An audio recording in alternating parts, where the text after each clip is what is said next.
Hi, Cece. Hi there. It's so I want to, I want to enhance my question and answer skills. Like, can you give me some questions that are commonly or not, even if it's not commonly used in the pageantry? Just give me some questions, and I will try my best to answer it. okay, I understand. Let's work on enhancing your. Like, let's do it one by one at a time.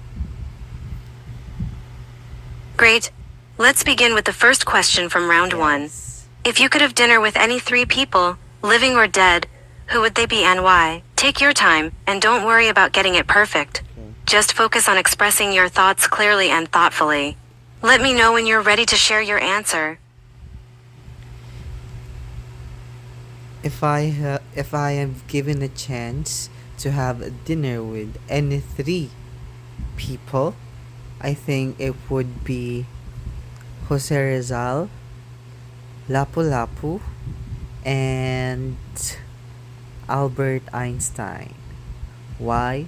Because as for Jose Rizal, I want to I want to I want to know more about his life.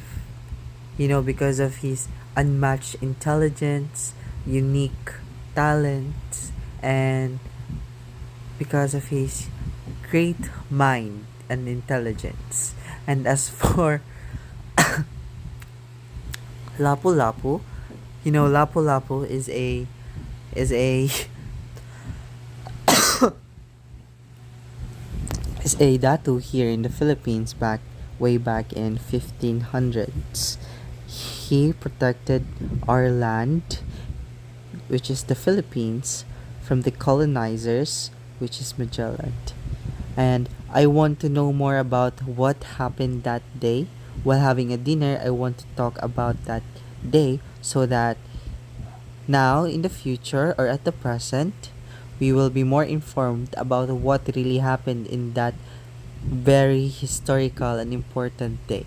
And as for Albert Einstein, um, I want to have a dinner with him because I want to ask some questions that could help me improve my intelligence and knowledge. That's a fantastic answer. You chose diverse and compelling figures, and you clearly articulated your reasons for selecting each Okay. one. Here are a few suggestions for making it even stronger. Enhancements. Specificity. Instead of saying unmatched intelligence for Rizal, Oh. mention a specific work or aspect of his life that demonstrates it. Similarly, for Lapu Lapu, you could mention a Okay. specific detail about the Battle of Mactan that you'd like to discuss. For Einstein, you could mention a specific scientific concept or theory you'd be curious to understand better. Personal connection. Connect your choices to your own aspirations or interests. For example, you could explain how Rizal's dedication to social justice inspires you, or how Lapu Lapu's courage resonates with you. This will make your answer more personal and engaging. Well, I'm sorry. I'm just a beginner, and you know, this type of conversation, which is the Q&A, will be the one that will take a lot of time and really express my thoughts and keep me engaged, because this conversation we are having right now is just an activity in our subject, which is the CMC, or computer mediated communication. And we are allotted 10 minutes to have a conversation with an AI using English language. So please just bear with me. I'm just a beginner, and my vocabulary is not really that wide yet. So I hope you understand me. Oh, I completely understand. 10 minutes goes by quickly, and practicing these types of questions takes time and dedication. Yes, Don't very worry about your much. vocabulary. I'm here to help you, not judge you. The most Okay. important thing is to practice expressing your thoughts clearly and confidently. We can Yes. adjust the pace to fit within your 10-minute time limit. Perhaps we can focus on one or two more questions, Yes, and if that would time be runs nice. short, we can always continue another time. What feels comfortable for you? Let's continue it. Okay, let's proceed. Let's go with the second question from round one. What is a significant challenge facing the world today? And what is one thing you believe you could contribute to solving it? Take your time and remember to focus on a specific contribution you could make. Let me know when you're ready to answer. I'm listening. A significant challenge that the world is facing right now or today at the present is obviously climate change.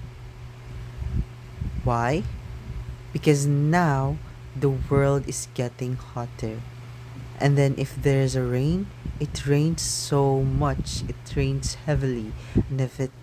And if it's hot or cloudy, and if it's hot, it's very hot. Like imagine 40 degrees, 50 degrees. Like oh my gosh, that's nothing like compared to the past where it just like hits 20 degrees, 30 degrees, 38, 35, like something like that. And then the typhoons, the consecutive typhoons that are happening, the the very the very thick winter blizzards, and then the sudden changes of the climate that could affect our health. And if there's something that I think I can contribute for solving it is would be planting trees and segregating my waste. And I would influence others to do the same by conducting a organization by forming an organization and conducting some activities or some seminars to peoples to educate them and change their minds and their ways in taking care of our environment, because me as a person alone I cannot do it, but with your help, with our help, with everyone's help, we can do it all together. That would be all. Thank you. That's a thoughtful and well articulated answer. You correctly identified climate change as a significant global challenge and proposed concrete, actionable steps to address it. Here are a few suggestions to enhance your response further. Suggestions for improvement. Specificity. Instead of generally mentioning planting trees, specify the types of trees and where you would plant them. Similarly, for waste segregation. Let's proceed to the next one. I'm still a beginner.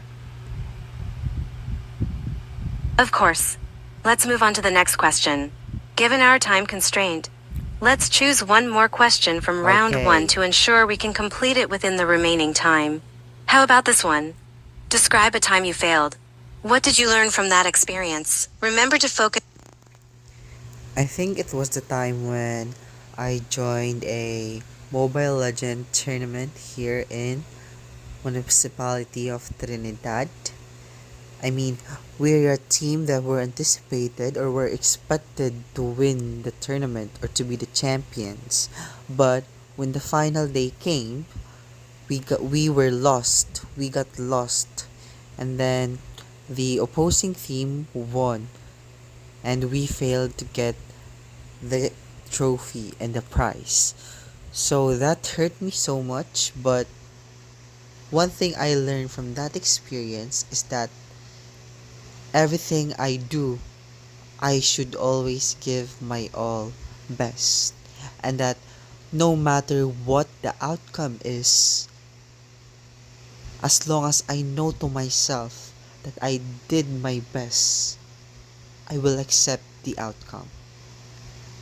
And I will also think and I will also believe that God has a better plan for me. If that particular goal is not for me or I didn't achieve it, then I'll be positive. I'll I'll keep on being positive by trusting God's will and plan. That would be all. Thank you. That's a great answer. You chose a relatable experience and effectively highlighted the valuable lesson you learned. Here are a few suggestions to make it even stronger. Enhancements. Specificity. Instead of saying give my all best, Describe. Now let's do it again. Let's just proceed to the next one. Okay, let's proceed to the next question. Since we're short on time,